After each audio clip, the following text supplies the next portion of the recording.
তো বেটা, তো আজকে তোমাদের এই শর্টসটাতে আমি সেল টাইপ তোমাদের বুঝাচ্ছি।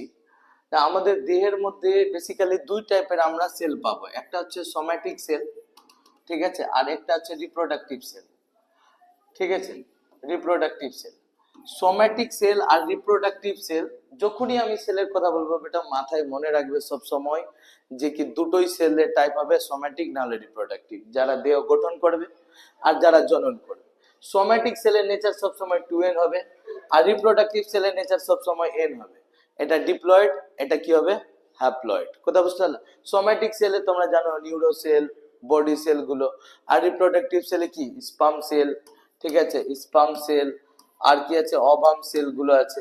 এগুলো তোমার তোমার গিয়ে কি আছে, রিপ্রোডাক্টিভ সেল আছে। দুটো সেলের কাজ আলাদা, একটা দেহকে গঠন করবে, তো একটা কি করছে, জনন করতে সাহায্য করছে।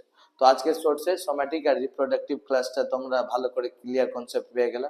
ভিডিও ভালো লাগছে তো শর্টস গুলোকেও লাইক করো এবং খুব বেশি শেয়ার করো, নিজে নিজে স্ট্যাটাস লাগাও আর খুব বেশি মানে কমেন্ট করো। Thank you.